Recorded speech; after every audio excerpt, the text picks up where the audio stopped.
Se você não escutar aquilo que Deus está falando, seu caminho nunca será o da vontade dele. Olá, meu amigo, minha amiga. Bom dia. Hoje, dia 8 de maio. Estou aqui novamente para fazer o nosso devocional. Se você ainda não é inscrito no canal, por favor se inscreva. Se gostar do vídeo, clica em curtir e compartilha com seus amigos. Vamos para a nossa leitura de hoje. Aquele que pertence a Deus ouve o que Deus diz. João 8,47. Ao ler as histórias da Bíblia, é comum ficarmos impressionados com as experiências que pessoas tiveram com Deus. Moisés, Elias, Jacó e Davi são exemplos de homens que viveram experiências extraordinárias em momentos cruciais da vida. Contudo, muitos de nós imaginam que o que grandes homens e mulheres de Deus viveram e está registrado na Bíblia se restringe a apenas aquele tempo. Mas o fato é que Deus faz ainda hoje. Deus continua falando e quer falar com você. Entenda isso. Muitas vezes não compreendemos sua vontade porque as distrações acabam falando mais alto e nos impedem de discernir sua voz. Entenda que não é apenas o pecado que nos impede de ouvir, mas também distrações, que são hábitos não necessariamente errados, como o trabalho ou redes sociais, mas que em excesso nos afastam do relacionamento com Deus. Por exemplo, foi por meio de um apontamento que recebi do Espírito Santo que passei a escrever o Café com Deus Pai, mas precisei estar atento a cada direção que Ele me deu e tem dado, para poder chegar até aqui e ir adiante. Portanto, entenda que Deus ainda fala e quer confiar grandes sonhos e projetos em suas mãos, mas para isso, desligue as distrações e se relacione com Ele. Para viver experiências extraordinárias, busque um intenso relacionamento com Deus. Faça da Bíblia seu livro favorito e de seu tempo de oração o momento mais aguardado do dia. Ouça tudo aquilo que o Espírito Santo tem a dizer e caminhe em direção ao cumprimento de grandes propósitos que serão realizados em você e por seu intermédio. Palavra-chave de hoje: proximidade. Leitura bíblica, Atos 9. A conversão de Saulo. Enquanto isso, Saulo não parava de ameaçar de morte os seguidores do Senhor Jesus. Ele foi falar com o grande sacerdote e pediu cartas de apresentação para as sinagogas da cidade de Damasco. Com esses documentos, Saulo poderia prender e levar para Jerusalém os seguidores do caminho do Senhor que moravam ali, tanto os homens como as mulheres. Mas, na estrada de Damasco, quando Saulo já estava perto daquela cidade, de repente, uma luz que vinha do céu brilhou em volta dele. Ele caiu no chão e ouviu uma voz que dizia: Saulo, Saulo, por que você me persegue? Quem é o Senhor? Perguntou ele. A voz respondeu: Eu sou Jesus, aquele que você persegue. Mas levante-se, entre na cidade e ali dirão a você o que deve fazer. Os homens que estavam viajando com Saulo ficaram parados, sem poder dizer nada. Eles ouviram a voz, mas não viram ninguém. Saulo se levantou do chão e abriu os olhos, mas não podia ver nada. Então eles o pegaram pela mão e o levaram para Damasco. Ele ficou 3 dias sem poder ver e durante esses dias não comeu nem bebeu nada. Em Damasco morava um seguidor de Jesus chamado Ananias. Ele teve uma visão e nela apareceu o Senhor chamando: Ananias. Ele respondeu: Aqui estou, Senhor. E o Senhor lhe disse: Apronte-se e vá até a casa de Judas, na rua direita, e procure um homem chamado Saulo, da cidade de Tarso. Ele está orando e teve uma visão. Nela apareceu um homem chamado Ananias, que entrou e pôs as mãos sobre ele, a fim de que ele pudesse ver de novo. Ananias respondeu: Senhor, muita gente tem me falado a respeito desse homem, e de todas as maldades que ele fez em Jerusalém, com os que creem no Senhor. E agora ele veio aqui a Damasco com autorização dos chefes dos sacerdotes para prender todos os que te adoram. Mas o Senhor disse a Ananias: Vá, pois eu escolhi esse homem para trabalhar para mim, a fim de que ele anuncie o meu nome aos não-judeus, aos reis e ao povo de Israel. Eu mesmo vou mostrar a Saulo tudo o que ele terá de sofrer por minha causa. Então Ananias foi, entrou na casa de Judas, pôs as mãos sobre Saulo e disse: Saulo, meu irmão, o Senhor que me mandou aqui é o mesmo Jesus que você viu na estrada de Damasco. Ele me mandou para que você veja de novo e fique cheio do Espírito Santo. No mesmo instante, umas coisas parecidas com escamas caíram dos olhos de Saulo, e ele pôde ver de novo. Ele se levantou e foi batizado. Depois, ele comeu alguma coisa e ficou forte como antes.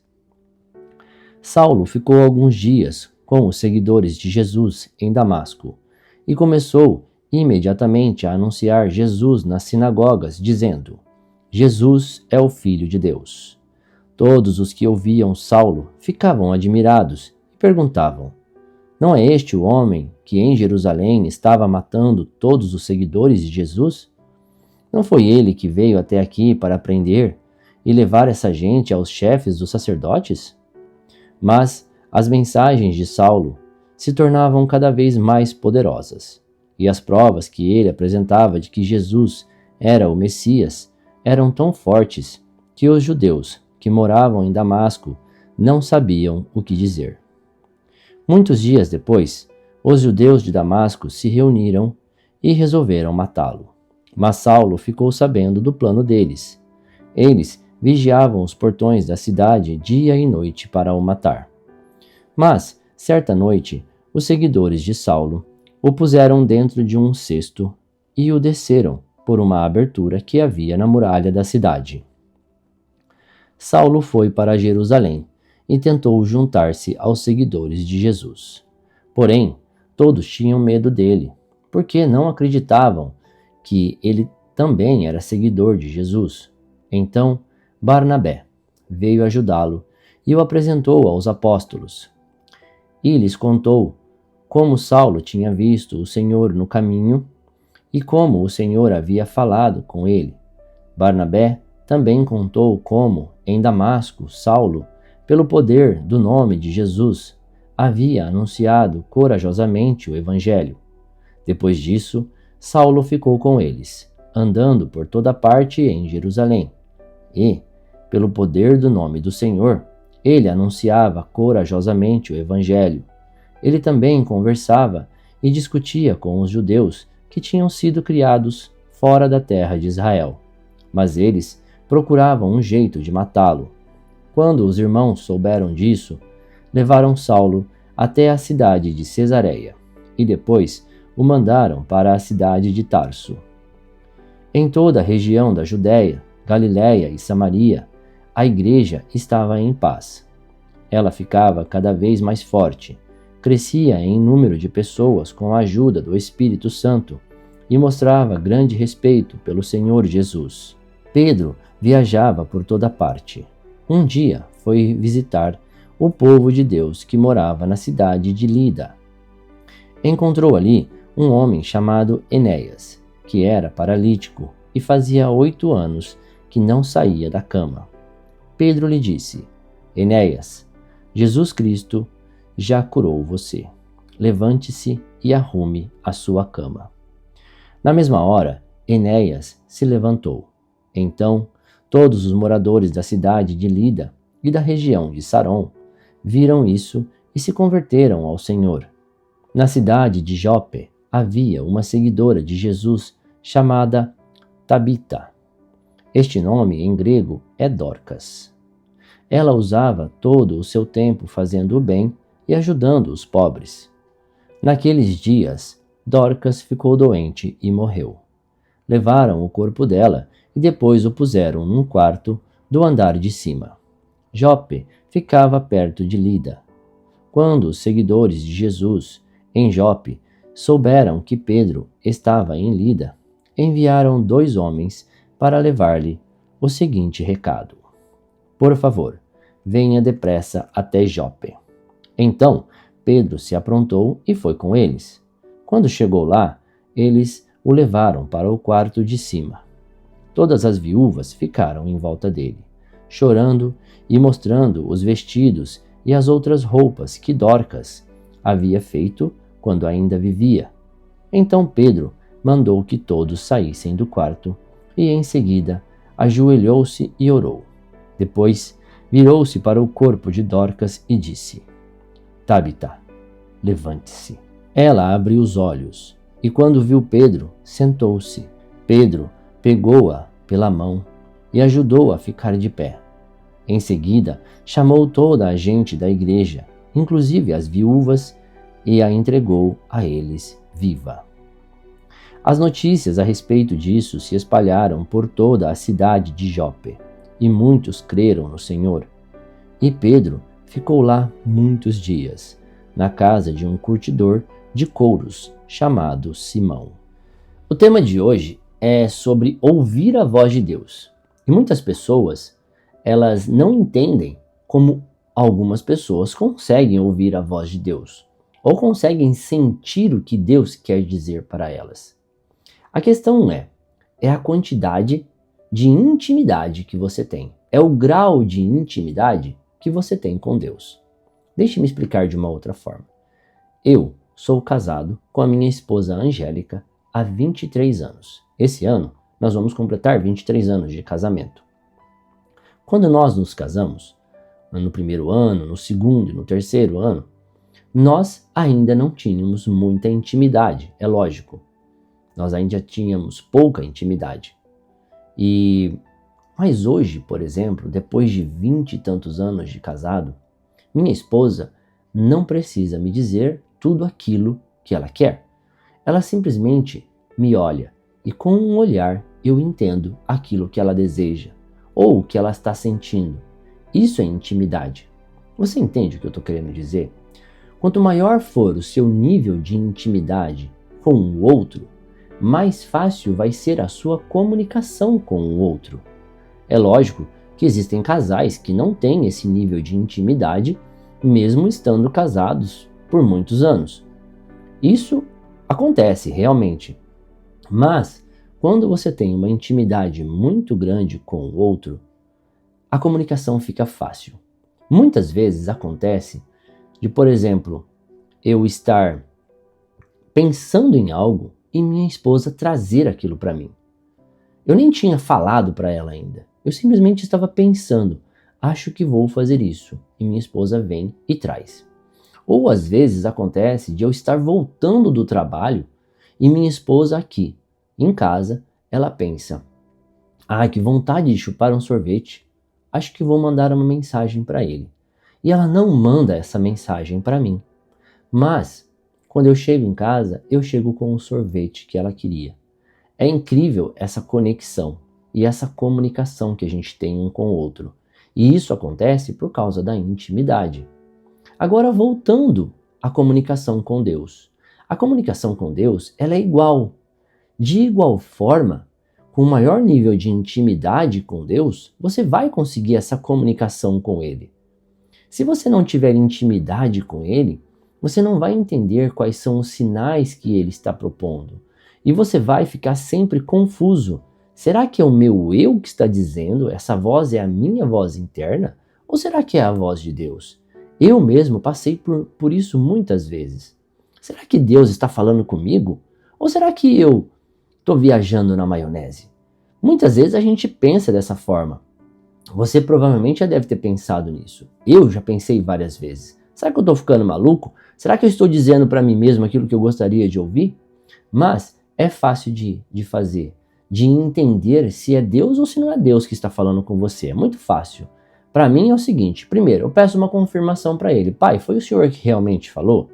Se foi o Senhor, me mostre isso agora. E aí ele mostra. Por exemplo, pode ser um post na rede social, Pede para ele te mostrar alguma coisa que só ele entenderia, que você não está em comunicação com outra pessoa. Não fale em voz alta, apenas diga para ele: Pai, em pensamento, me mostre isso. Eu, por exemplo, já falei para Deus me mostrar uma placa que teria 4 números 4. Falei para ele: Pai, é o Senhor que falou comigo agora? Se sim, me mostre uma placa com 4 números 4. Aqui no Japão, não sei se você não sabe disso, mas o número 4, ele dá azar. Os japoneses não usam esse número. E olha só, eu pedi para Deus me mostrar: Pai, me mostra um carro que tenha 4 números 4. Ou seja, é praticamente impossível de você encontrar um japonês que vai estar usando uma placa dessa. Por quê? Porque eles odeiam o número 4. E aí, logo depois de ter falado para Deus: Pai, se foi o Senhor que falou comigo, confirma me mostrando um carro que tenha 4 números 4. E passou do meu lado um carro. No momento em que eu acabei de falar aquilo, passou um carro com 4 números 4 na placa. Ou seja, você pode pedir coisas para Deus. Pai, se foi você que falou comigo, me mostra isso, me mostra aquilo. Se você mora, sei lá, em uma região do planeta que seria impossível alguém fazer tal coisa, ou impossível, não impossível, mas difícil de que aconteça tal coisa, peça para Deus te mostrar acontecendo aquela coisa. É lógico, se você pedir coisas que vai contra a vontade de Deus, com certeza a sua comunicação vai ser falha. É o mesmo que eu virar para minha esposa e falar para ela fazer uma coisa que é impossível um ser humano fazer, que vai contra a vida dela, que vai contra a dignidade dela. Isso também feriria a nossa comunicação, ok? Então peça algo que você sabe que Deus te mostraria, porque não é contra a vontade dele. Mais uma coisa que você pode usar para saber se é Deus que está falando com você é o seguinte: quando é o seu ego falando com você, o único beneficiado na história vai ser você. Se você pede para Deus: Pai, eu gostaria de saber uma resposta, eu tenho 2 escolhas hoje, esta e esta. Se a escolha que vier na tua cabeça for aquela única escolha, que o único beneficiado é você e ninguém mais sai ganhando, só você ganha na história, provavelmente não foi Deus. Se a outra opção, todo mundo sai ganhando, todo mundo vai ter êxito com aquilo, vai ter ganhos com aquilo, as pessoas envolvidas vão ter lucros, vão ter ganhos, vai ser bom para o bem, vai ser uma coisa boa para o bem maior, então com certeza aquela opção é a de Deus. Geralmente Deus ele não vai fazer com que você ganhe coisas e tire dos outros. Por exemplo, se você perguntar para Deus: Pai, gostaria que eu matasse alguém? Com certeza ele vai dizer que o único que pode tirar a vida de alguém é ele mesmo, porque ele é o dono da vida, não nós. Ou seja, tem coisas que é fácil de você entender que não vem de Deus, é claro. Pode ser a voz de outra pessoa, pode ser a voz do maligno ou a sua própria voz dizendo para você: faça isso. Então tem coisas que são muito simples. Agora, quando são 2 opções que você tem, as 2, todo mundo tem benefício, todo mundo vai sair ganhando, aí você precisa ter uma boa comunicação com ele. E peça prova, peça 5 provas, peça 6 provas, peça 7 provas. Deus não se importa, pelo menos até o meu entendimento, Deus não se importa que você fale para ele: Pai, se for o Senhor, me prova me mostrando isso. Se for o Senhor, me prova me mostrando aquilo. Faça isso. Peça para ver uma borboleta, peça para ver uma joaninha dourada, peça para ver, sei lá, qualquer coisa que vier na tua cabeça. E eu tenho certeza que se Deus estiver falando com você, ele vai te mostrar sinais de que foi ele que falou com você. Por quê? Porque ele sabe muito bem se comunicar. Ele é Deus, ele criou tudo, inclusive a comunicação. Às vezes eu sinto falta de um WhatsApp. Já falei para ele: Pai, se o senhor tivesse um WhatsApp, seria muito mais fácil me comunicar com o Senhor. Mas ele ainda não possui, então não tem como a gente fazer isso. Muito obrigado, tenha um ótimo dia, que a sua comunicação com Deus seja abençoada.